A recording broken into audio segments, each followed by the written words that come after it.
Hello, hello, hello. Welcome to the Artist Pivot podcast. And today we are going back into the archives, y'all, back into season 2, which was in 2021. And we're revisiting the episode 205 called Adventure is My Favorite Word, featuring Tommy Coleman. And we're revisiting that because on this Valentine's Day 2024, happy Valentine's Day, y'all. One of the things that I love is adventure. And that is where me and Tommy connect, actually. And, full disclosure, he's my big brother from another mother. Like, we're not blood related, but we are blood related. Like, he's my big brother. I consider him my big brother. And we went to Temple University together and then ended up going to the same grad school in Scotland, but a couple of years apart. So we both love adventure, and that is something that we have connected on over the course of our friendship. And Tommy opens up about the rigorous demands of the industry and, the wisdom he has learned of setting aside critical time for self-care and self-love so that we can avoid burnout in this industry, but also just in life. And I wanted to reshare this episode because, his career is also a kaleidoscope of pivots, and he's very good at adapting, and learning along the way. And yeah, I wanted to reshare this conversation because I also think, we touch on points about self-growth and personal investment and development, and also our love for color-coordinated closets, but how that organization also helps us in our artistic life and everyday life. Yeah, and also, he reminds us of like the importance, of having purpose in your work, and also like being ready for opportunities to come to you at any moment, especially as an artist. We work so hard to either put out our own work or audition for other people's work, or both, or, create projects with friends and other artists that we care about. And you never know what's going to come from those opportunities. So being ready for any opportunity that may come your way, and also, having the audacity to believe in yourself, that if this opportunity comes, you don't turn it away like, oh, well, who am I that this is coming my way? Yeah, thinking about it that way. And also, I know Tommy mentions like seizing moments in your life, seizing like sunlit moments in your life, and to soak up experiences as they come, because also, yes, adventure is a great thing, but sometimes adventures have peaks and valleys and overflowing rivers and all these different things. But to understand that, adventure is actually a good thing, and we can turn some of the setbacks on our adventures into beautiful moments. Recently I have adopted the phrase, the love of your life is the love of your life. And it has, changed things for me, like a perspective for me of like, oh, right, the love of my life is the love of my life. And so, I want you to think about today. It's like, as an artist, well, let me just start with this. As a human being on this earth, it's a little tough. Life be lifing, y'all. But then on top of that, we put on being an artist and choosing to follow our passions. And unfortunately, I don't think we get the respect we deserve. So that makes it even harder. But, I want you to think about today is like, do you love your life as an artist? And if not, what can you do to start to love your life as an artist and go, yeah, the love of my life is the love of my life. I love every aspect of it. And being an artist is part of that, And yeah, that's what I want to say. So we're revisiting this episode featuring actor, voiceover artist, and educator Tommy Coleman. He's my big brother. We do a kiki, y'all, but we also, we got some lessons in this episode as well. And I also wanted to remind you all that podcast merchandise is out now. You can go to ayanabay.com/merch. Also, ayanabay.com/podcast. Sign up for the newsletter. It's only a monthly newsletter. I only send it once a month. So you'll get updates about the podcast. I do now a spotlight featuring artists who I haven't interviewed, but I look at their careers and kind of break down what skills they would have used to pivot to get to where they're at now. Just something that I find interesting. So that's now in the newsletter. But yeah, podcast merch is out. There's new features to the newsletter. The YouTube channel is also out. I'm developing that. The Patreon will be up soon. And also, y'all, season 6 is coming. I'm so excited. Season 6 is coming. So get ready, and enjoy this revisit.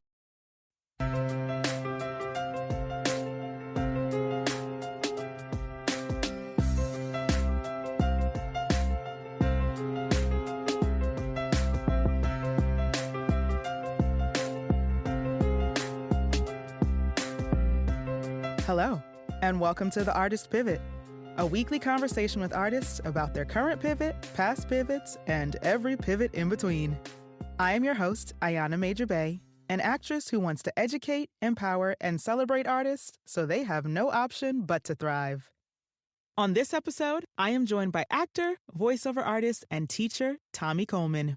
A native of Norfolk, Virginia, Tommy's love of acting took him to Philadelphia, Scotland, London, back to Virginia, and eventually New York. He holds a BA in theater from Temple University and an MA in musical theater performance from the Royal Conservatoire of Scotland.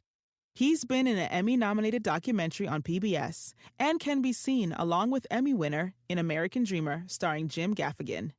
Currently, you can hear his voice as Danny Humble's Infuser, a video game where you control the music, as well as Popeye's latest commercial promoting their Rippin' Chicken Combo. As of January 2021, he joined the faculty of Winthrop University as an adjunct professor, teaching college students audition techniques, and adjusted the curriculum to fit a pandemic landscape. Here's our conversation. Hey, everybody. So today, I am so excited to say that joining me is my big brother, Tommy Coleman. Hey, What's up, boo. little sister? Oh my goodness. How are you? Actually, more specifically, how is your soul feel today? And have you had enough water? Like, how's your hydration levels? Come on now. So yeah, my hydration levels are on a beam. Like I'm doing really well. I'm drinking a lot of water, even though I had 2 cups of coffee this morning. So if I'm a real hype, it's because I got some nice black-owned coffee in my system. Mm-hmm. Just had a glass of water. Now I'm drinking some tea. Okay. So I'm keeping hydrated. And my soul, gosh, that's a great question because it is feeling rather rejuvenated. Mm-hmm. So I'm going to keep it at that word, rejuvenated. Okay. Ooh, I like that. Rejuvenated. Yes. Mm-hmm. Yes. We got good hydration levels and a rejuvenated soul with me today. Ha! I'm excited. So I just want to say congratulations to you because in this time of the pandemic and the craziness that is the world, Mm-hmm. you have pivoted to become a full-time voiceover artist with, excuse me, he currently has a Popeyes ad out, y'all, a national Popeyes ad, and is the voice of a video game character and also now an adjunct professor. So like my big brother is kind of like the best. So like you're amazing and I love you. But I want to talk about like how you got here because I know that Okay. these are all pivots. Like the pandemic forced you to buy voiceover equipment, Yep. But before we get to that, let's go back. Let's talk Okay. about the pivots that got you here to this moment. Yes, we probably have to go way back because you know me way back when. Yes, So yes. we got to go way back. Some of the pivots that have gotten me here. I'm gonna go from college because I think Okay. it's important. So places that I never expected to go. Mm-hmm. I auditioned for ERDA's my senior year at Temple University, where I got my bachelor's in theater, and accidentally strolled into this audition for this Scottish school that was overseas, Mhm. and they called me back. And not Mhm. only did they call me back, they after I had my call back, I remember the department chair calling my number, and he had this Scottish accent I could not understand at the time, Mhm. and he left me a message saying something, and I was like, I don't know what this man is and what he's saying. Then I was in an literally after I got that call, it was like an hour later. I was in this hotel where they were hosting everybody who was doing Ertis, and he was coming up the escalator as I was going down the escalator. Mhm. And he's like, I need to pull you because we want to basically offer you a scholarship. So I got a scholarship Uh-huh. to what was then known as the Royal Academy of Music the Royal Scottish Academy of Music and Drama, Uh-huh. excuse me. And Mhm. now it's the Royal Conservatoire of Of Scotland. Scotland. Mhm. So ended up there. Was there for a year for my master's program, ended up living in London, working and living in London, worked as an actor in London. Um, my visa ended up expiring and I came back to America. Um, moved to New York because there was tumult and chaos in the house that I was living in. I actually Mhm. ran away to New York. Um, and then I ended up, while I was in New York, getting a role that I workshopped in London Mhm. at Shakespeare's Globe. So I went back to London to perform the lead role in that. And I think at the time I was a little bit of a history maker. I was the youngest African American with a title role at Shakespeare's Globe, and it wasn't a Shakespeare piece; it was a musical. So my character was Dionysus. They were doing an updated version of the Bacchae, and my character was like a hybrid combination of Prince and Jimi Hendrix, which was Yes. great. And also, I added some black exploitation in there too because of the way the character was written. So I got to be black AF on like on the most historic stage in the world, and Mhm. I don't think that there's been a person like me on that stage ever since because I actually twerked on that stage and taught. No lie, twerking on Shakespeare's Globe stage and teaching some of the other castmates to do the same thing. We had a blast. It was carnival on that stage. Um, Yes. so did that in 2013. Came back home because my mom unfortunately had suffered a heart attack Mhm. and she was having heart issues. And I was like, I got to go home and take care of my mom. I hadn't lived at home actually since I was 14 years old for a long period of time. So came home and then I was unemployed. So all of Mhm. this like major kind of success that I thought I had reached had kind of felt like it was disappearing. And next thing I knew, I was applying to work locally. So I was doing a lot of local Virginia TV commercials and stuff like that. And because I'm from Norfolk, Virginia originally. And then I ended up applying for two jobs at the same time. So I applied for to be a product specialist for a company that sends people around to talk about cars. And Mhm. I applied for and like to be an actor at the local Equity Theater because I never even knew this theater existed until I came back home. Hmm. And the associate artistic director was like, we don't have a role for you like this season, but are you interested in being an intern for us? And it's a paid internship, and it actually paid decently. So I was Mhm. like, you know what? Yeah. And literally, the day he asked me, I think the day before, I got a call from the product specialist people saying, "Hey, you got this job too." So it was like, how am I going to balance both? But I was able to work at an Equity Theater as a Mhm. teaching artist. I worked there for from 2014 to 2016, but I was also working as a product specialist at the same time because they were lenient enough to work with my schedule. So I was able to do things and also do product specialist. But then I decided I need to actually focus on things that are my dream. And in Mm. 2016, Mhm. I took a class. There's a local agency out of Virginia Beach called Studio Center, and they had voice acting classes that were only it was 8 classes that you took um, 2 times a week. So I would by the end of it, you would have a demo. Mhm. Well, I took that class, got a demo immediately after class was done because the teacher was like, "Oh no, this guy here, this guy here." Mhm. And I decided I was going to move to New York because that agency also had an office in New York. So I was like, I'm not going to move to New York and struggle the way I did the first time I was living there. We're not Mhm. going to have the same struggles twice. Right. So I moved to Jersey City actually too. So I'm in Jersey City now. I'd lived in New York and I knew what that hustle looked like and that struggle, and it's not fun. So I was like, let me move across the water where I can still have New York be, in my purview, but it won't be like in my backyard. So Mhm. I can go to sleep at night is what it was. Yeah. Um and came back up here, worked as a started my work as a professional voiceover actor, and I was still trying to do theater as well. The first big theater thing I did, I think I wanted it so much I bombed and I failed, and it actually colored the way I would look at the industry for a while. Mm. And I kind of backed off from doing theater for a long, long, long time.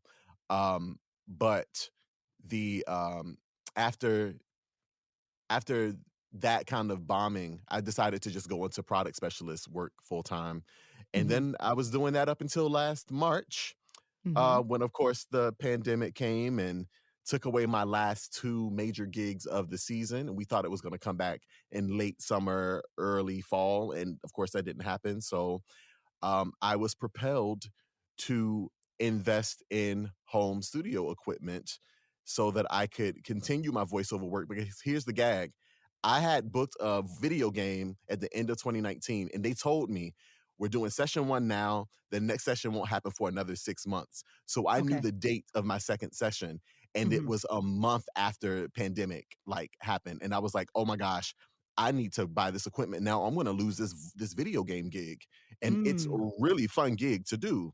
So in order to keep my job, I had to uh I had to make some decisions. And so last year was probably the best decision I made in terms of this voice acting career, was to buy my equipment. And I have been getting auditions so much. I've been working a lot more than I ever have. Mhm. And so that's been great. But then of course technically you're still like unemployed because you're not Mhm. working a job that has a W-2. Right. So, what was something that interesting that happened to me was, on the 9th of this month of January. We're recording in January, y'all. Uh, on the 9th of this month, I got a phone call from a friend of mine who worked with me at the theater company, and she's my work boo. We did everything together.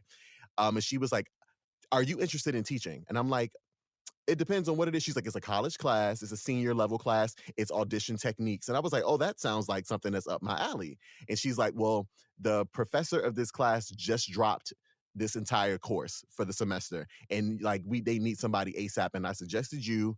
And because you're auditioning currently, you know what the audition you know what the auditions look like in this current landscape.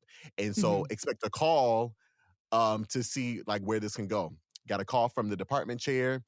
We talked. He liked my vibe. We had questions that went back and forth. And then later on that evening, it was probably like 7 or 8 p.m. He's like, "You got the gig, but you got a lot of paperwork to fill out. But your first class is on Monday." So I had 2 days to like get myself together Uh-huh. as somebody who's never taught college before. I've taught in high schools and middle schools, but I was like, oh my gosh, I don't have a syllabus. And he's like, look, here's a sample syllabus. Let's go from here. This is what the class used to be. You revamp it and make it into what you need to be. So I spent the next week and a half crafting a syllabus, talking to people who knew what they were doing, but also like encouraging my students and letting them know, because I'm a person who's very transparent. I'm like, this is my first college class, but at the end of the day, I want you all to be ready to go out into the real world. So I'm going to do whatever I can to make sure that y'all are ready. And I think that that's propelling my students in a way that they've never had that kind of fed into them before, Mhm. because they are telling me, I have students who are telling me, you are making me a better student. And yesterday was their first time doing monologues for me, and they were graded. And afterwards, one of the students said out of her mouth, she's amazing. She was like, I never wanted to get up an hour and 30 minutes before I come to class. And you make me want to actually do the practice, do the work, and come into my classroom ready and prepared. And I really feel like you invest in us in a way that we don't get from a lot of other people. And I'm just like, wow. Wow. And I've only been doing this since the 11th of January. And now we're just getting into February. Mm-hmm. Mm-hmm. So I'm hoping I keep up that momentum. And I tell them the same thing. I'm like, it's a give and take with us, y'all. You keep up your end of the bargain, I'll keep up mine. Right. Right. Yeah, you get what you put in. Mm-hmm. And Mm-hmm. so Mm-hmm. that's how we got here. That's how we That's how got we to got today. here. Which is woo, that's a whirlwind, a whirlwind. It's And crazy. it's crazy. But did you ever think that, you know, okay, so I have a question for you. If Uh-huh. 2020 didn't force you to buy your voiceover equipment, do you think you would have had? Like, do you think you would have? I would not have because I was in the mindset of the way that my apartment is set up, because I have two roommates too, and I'm just like, the way my apartment is set up, I'm not gonna be able to record. Mm-hmm. But communication is key. I just have to let them know when I'm recording. Right. Also, I kept thinking I wasn't going to be able to have studio equipment unless I had a separate room to record in. And let me Mm. tell you, all of my gigs are recorded in my closet. That Popeyes gig is recorded in my closet. Hello, because you're sitting in your closet right now, and I'm sitting in my closet right now. Yes, I am. Like, okay. That's it. Yes, that's it. That's it. So it's, from what it sounds like to me, and again, I know you. We go way back. Hmm. You are like, okay, what's next? What is gonna I am open to whatever's gonna happen next for me. And you know what? I wasn't always like that. I was Okay. always, yeah, I was a little bit impatient because the what's next for me was a different type of what's next. It was like, all right, boom, I accomplished this thing and I did the damn thing. Now, what's next was, what else do I have to conquer in terms of like, what else can I succeed at? And Mm. who gonna find me? Because I'm here. And Okay. now, after reaching the age of 30, after I was having this conversation with a friend not too long ago, I did not have plans for myself after the age of 30 years old. I Mm. remember on my birthday saying to people, I don't know what my life is going to look like because I never planned for my life after 30 years old. I Mm. didn't know if I was going to be alive after 30 years old. And I was like, Mm-hmm. if I was, I just didn't know what it literally looked like. There was nothing on my agenda past the age of 30. And I had one friend who's a lawyer, and she was like, well, isn't that amazing? It just means that every day is going to be a new adventure for you in your 30s. And I literally had to go, you know what? I have to accept that because adventure is one of my favorite words. And Mm-hmm. I'm just like, yes, it is going to be an adventure. So now I am in a space of just whatever happens, happens. Because and if I'm ready for it, I will receive it and I will step up to the plate. Mm-hmm. Mm-hmm. Yeah. And I think that's what this time is teaching all of us. Hmm. You came to it, of course, before the pandemic happened, but I think that a lot of artists, this is like, okay, maybe they did have plans, and now you're like, well, the universe is telling me those are not going to happen right now. And to be open to every day and to every moment and to everything that will come into your life. So, like, you were open and willing for these voiceovers to come in, and you knew, okay, well, I have to buy my equipment because I have a job that I could lose. So what do I need to do to not lose that job? And also you were open to teaching. Like you said, this is the first time you're teaching college, but you're like, okay, I'll figure it out. Well, let me tell you a secret. I didn't want to be nobody's teacher, Whew, and okay. it. And it's not because I can't stand the profession or anything like that. I love it. It's just Mhm, that I have this like I was watching when I was in my master's program, way back in the day. I was watching Mr. Holland's Opus, and mhm, I know that that movie was supposed to be so hopeful, but I think at the time I was watching it, I kept being like, this man ended up being trapped in this profession, and all he wanted to do was write this big opus. And yes, mm, his students got to perform it for him, but he didn't get a chance to do what he wanted to do. And that whole right. movie is about like a pivot that ended up benefiting others. And I think it's so interesting to me that once my friend asked me, because I know the work she does as a teacher and as a human being and as an activist. And because me and her have worked so closely together, it was just a no-brainer to say yes to her Mhm. because I'm like, there's a purpose in this. If you're asking me to do this, there's a reason, and I'm going to step up to the plate. I'm Mhm. going to do it for you. Mhm. Mhm. Yeah. Understood.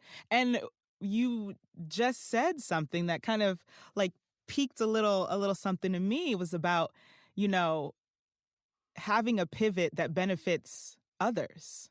Mm. Yeah, And I it's like, mean, wow. that's what we are as artists, right? Like our Mhm. purpose is not to, keep the art for ourselves. Mhm. If we have the art, it's supposed to be given. It's a gift. Mhm. And I know Brandy's one of my favorite artists, by the way. When Mhm. she speaks, sometimes her brandums, like one of her things is about how like she has to give this gift. And now she's about to be on The Voice as like one of John Legend's like co-mentors.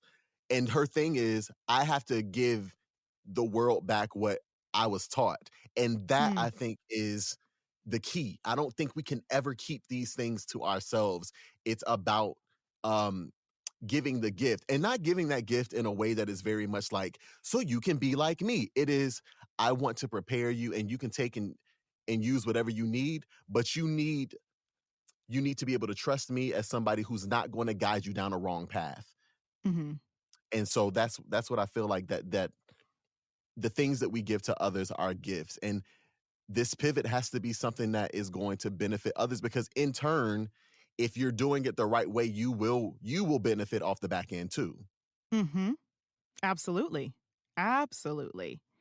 Yes. And I'm just sitting here like, oh, everything you're saying is exactly what this moment in time is about. And even as artists, like, oh, yeah, how does this pivot benefit somebody else? Because if it does bring somebody else joy or encouragement or upliftment, or like your students are saying, like, you're investing in me, like, this is the first time someone's investing in me, that's going to come back to you tenfold. Yep. And I wouldn't have it any other way. And it's only because I had elders who did that for me. Like sometimes I get so disappointed or disconcerted with when I hear like one of my students was like, I feel overlooked in this department sometimes. I don't feel like anybody knows what I can do. And the biggest thing that she said was like, I haven't received any real training. And she, first of all, she wowed me with this amazing monologue she did, but she said she hadn't received any training. And I'm like, you've been at this school for this long and you feel like you have not received any training from the people who have taught you? They've Mhm. done you a disservice, ma'am. And Mhm. I'm gonna be here to rectify that. I'm gonna make sure that you feel like you have gotten training from an institution where you're paying them to get training. Right. Right. I mean, yes. Like it's absurd to me that she's not feeling like she's gotten what she needs from a place where she's paying them money to get what she needs. It baffles me. Mhm, mhm. But that's why you're there. This is your reason for being there. Yeah, and I had no say over it. And I mean, I had a say in like making the decision, but in terms of like how it came along and everything like that, I just had to be ready to step into it. So, Mhm, mhm. Yeah, yeah. And so I would ask you, what would be, your word of advice or, like, encouragement to, I would say, other artists, other creatives who are maybe getting prepared to step into their pivots right now because, of the situation we're still in. And so since we don't know what the future holds, you know, how do you how do you get ready to be in that place like that you're at? You're like, "I'm just gonna accept what's coming." so, and this is the simplest thing I can think of right now because it's the first thing that's coming to my mind. Um, we might not know when we're going to bloom, but when we do, we got to receive the sun. Mm, mhm, You know what I'm saying? We just have to be ready to mhm, open our arms and receive what's coming because it's going to be beneficial. When I did that role at Shakespeare's Globe, again it was like a no brainer. It was like, okay, so this is my role. I am going to make sure I continue to keep it because I workshopped it. But I was in America when I booked it, and they were like, "You have to actually come over to London and do the auditions." You think I didn't find a way to help my community? Well, my community found a way to make sure I had money to fly over to London for a week so I could do the Mhm. audition and the callbacks Mhm. and then Mhm. come back to America because they were just I was like, there's no way that this role is going to go to somebody else.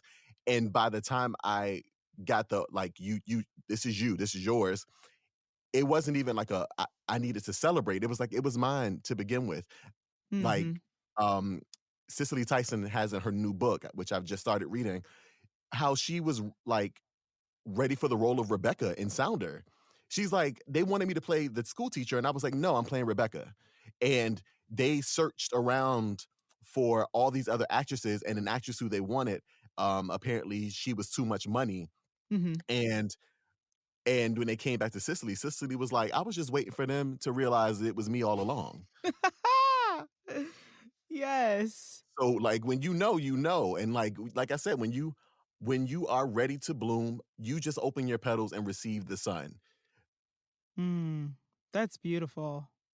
That's beautiful. Wow. Yep, I'm writing that down right now, Tommy. When you are ready to bloom, open your petals and receive the sun. Mm. Come on. Look, I'm not old, but I got my old spirit, and so You got sometimes the little gems be up inside me somewhere. Uh-huh, uh-huh. I love it, I love it. But with that as well, little gem. So, you mentioned to me about,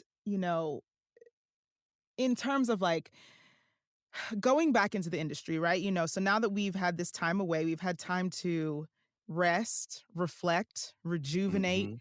realize, "Ooh, do I wanna hustle like that?" Not saying Yes. not to go back to a hustle, but saying to hustle differently when you Mhm. return to the industry. And you made a comment to me about, giving 99.99% of yourself, but always reserving that like 0.001% for yourself no Yes. matter what. Yes, yes, yes, yes, yes, yes, yes. So actually, I can't take credit for that Okay. sentiment. That comes from a woman named Al Silber, who Mhm. is a woman on Broadway. She came and did a guest teaching class with me when I was in my master's program. And it was the one thing, not the one thing that she said, but it was one of the major things that stood out. Cause she's like, your 99.99% barometer is going to change every single day, Mhm. but you Mhm. still need to strive to give that kind of best every day. And you do need to reserve that little part for yourself because you can't give it all away. Mhm. You can't give it all away. There are people out there who are burning out. You Mhm. need to have some time for yourself. And the thing I think I noticed during the start of pandemic for a lot of people was this desire to throw themselves into work, throw Mhm. themselves into the thing that made them comfortable or the thing that they had gotten so used to. And then they weren't receiving a reward for it. It was like, I'm making these videos, but for what? Am I about to be casting something? Nothing's Mhm. casting. Mhm. So then they started to burn themselves out. And for me, when the pandemic came, it was I grew up an only child, so it Mhm. was not hard for me to be like, all right, time to stay indoors and be with my feelings and my thoughts. Like it Uh-huh. just wasn't a big thing for me. So when it came time for me to think about things, I was like, Tommy, just sit in this moment. Mhm. Sit into what you feel. If you don't feel creative today, don't be creative today. The Mhm. most I did during pandemic, and this might have helped my voiceover stuff to be quite honest. I got into this habit of wishing that I had a reading podcast like LeVar Burton. So I started Mhm. doing nighttime readings of just anything. I read the Zola story that was on Twitter. I Mhm. read Where the Wild Things Are. I was reading whatever and doing it on Facebook Live, and people could just watch. And then I was just like, I've done 50 of these. I literally did like 50 of those. Mhm. And I was like, all right, I'm tired of this. I'm not it's not that I'm not getting anything out of it, but it's like I don't understand what it's doing because I don't think people are actually watching. So it was like, Tommy, redirect yourself, Mhm. figure out what you can do differently. And then I turned to cooking. Then I turned to watching TV.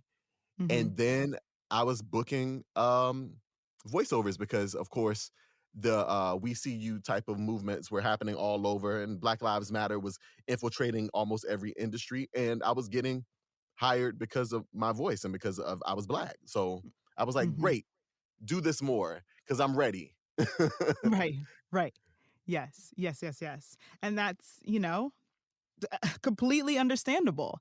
And I think that's where, Tommy, we're all learning. We're all learning that it's not worth the burnout.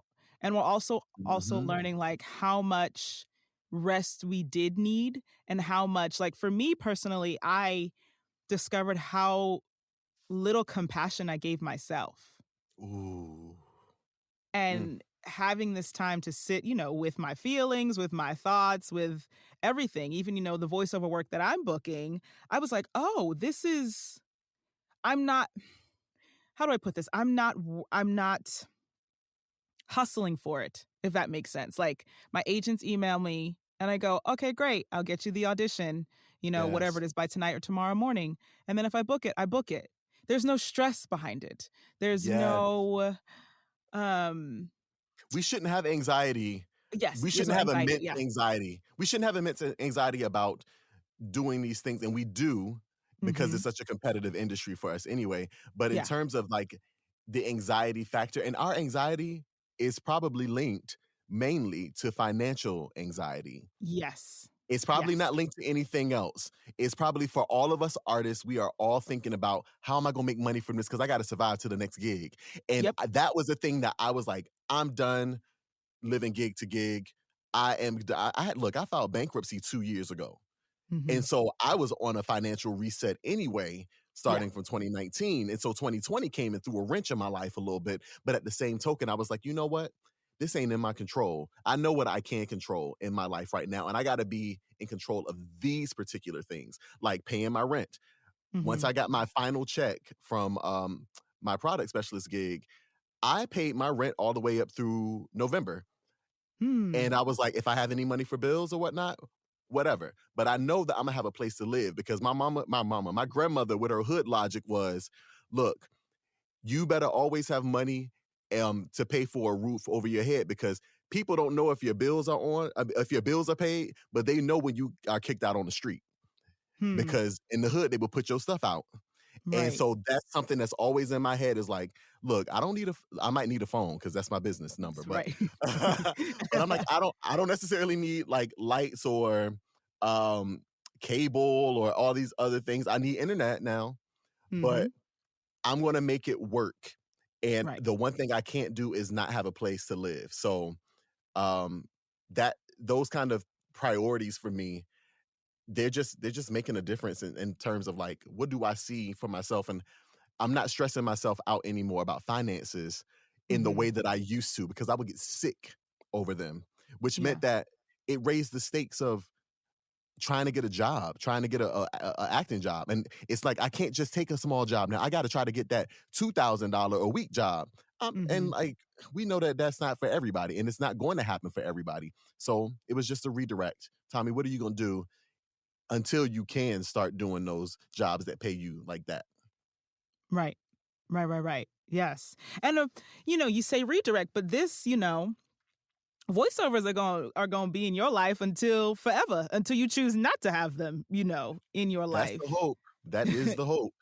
Mhm. Uh-huh. Uh-huh. Uh-huh. As long as my voice stays on trend.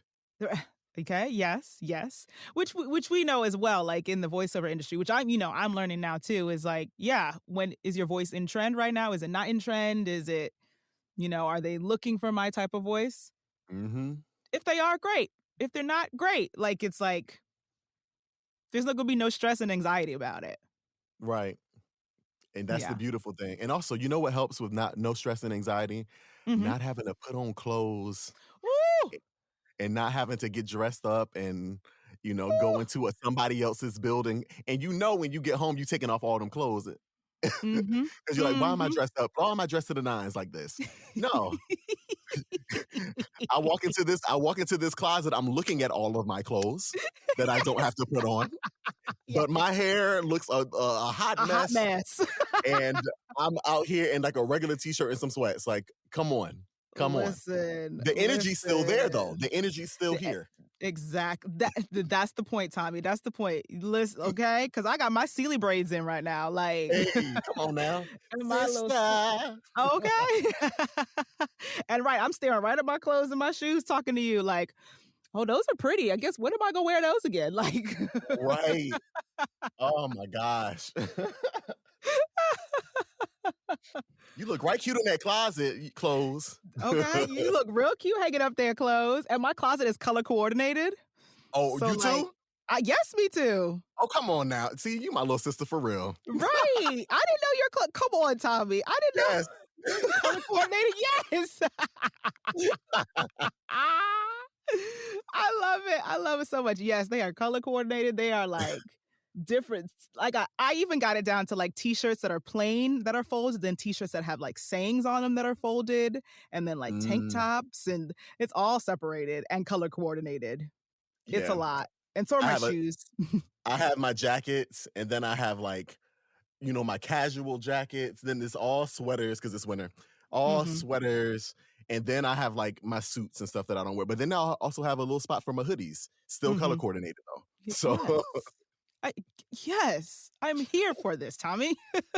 because you might be feeling like, I think I need to. I'm a red day today, and if you can't, you got to Thank sort through the red. you. You know what I'm saying? Like it's Thank just too you. much work. Oh my goodness, get out of my head. This is literally how I'm like, this is how I defend, not even defend or explain my closet to people. It's by color because sometimes I go, I want to wear like a mustard yellow today. And so I go right to the mustard yellow section, Boom, boom. and there are my options for the day. There you go. Or It's if as I'm simple like, as that. it's so simple. Or if I'm working an event, okay, for the next week, I need all black, like leggings and shirts or dresses. Guess what? They're all in one section. Yep. And Like, you ain't got to sift through nothing. right, right. Oh my goodness, Tommy. Oh, I'm having a moment. I'm having a moment. Look, I love my little organizational folk. Like that's that Virgo moon in me though. Okay, okay. See, I'm an Aries. Like I'm an Aries, like Taurus Wait, cusp. I was gonna Like, say, because I'm an Aries too, and mhm. sometimes we can be impulsive, but I think We, we still have the order. The order is still yes, there. exactly, exactly. Oh yes, I can definitely be impulsive, but then there's definitely like I'm like order. There has to be order because like I'm starting to itch. Like, Yeah, yeah. Oh gosh. Things that don't make sense. I'm like, this don't make no sense. this, I'm stressed. I'm right. I'm stressed. Somebody fix it. I'm stressed. Oh, that just made me smile. Yes.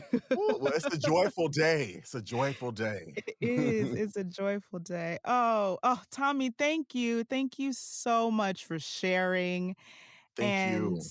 just giving some love and some light to everybody. And that quote, okay, let me make sure I say it right. That Mm, when you're ready to bloom, open your petals and receive the sun. yeah, Is that it? yeah. Oh, That's yes. it. Thank you, Tommy, for that. Thank you, thank you, thank you. No And problem. before I let you go, there is Mhm. something that I must say to you, Okay. and that is I acknowledge you, I celebrate you, and I uplift you.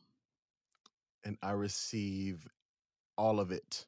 All of it. It felt like you were whispering a warm hug through the mic just right now, and I'm just receiving all of it. So thank you, because I do the same for you. You Oh, are thank you. my You're little welcome. sister. You are my Mhm. family. I think you're astounding. And now I'm gonna throw this little tidbit in there. Of Mhm. course, I go to the Royal Conservatoire of Scotland, and then your behind goes right after me I do. and goes to the program. But you went to the classical acting side, and I was at the musical theater side. So Exactly. Exactly. so Yes, yes, yes, yes. following right overseas. Right? But we have so many links. Like, y'all, we went to Temple together for a year. Hmm. Then I transferred to Montclair State, Hold and on. then go We ahead. were in a Mhm. musical together too, We y'all. were we were in a musical together. We were in Company by Yes. Stephen Sondheim, living our best. It was Just our what, best me, life. you, and it was our other friend Ashley, with three black folks in this Mhm. Sondheim musical. And I think I was like a principal, and it was a Mhm. big deal. But I had Mhm. literally just told y'all about those auditions when y'all were I was her orientation leader, y'all. Yes. That's why Yes. we go way, way, Way way back. back. He is my orientation leader at Temple. Yes. Yep. Yes. Yep. Yeah, and then I I follow always right look out for behind my you. fam. You Always look do. out for You y'all. do. You do, Tommy. You do. And I appreciate that and I love that. And like I know Tommy always got my back.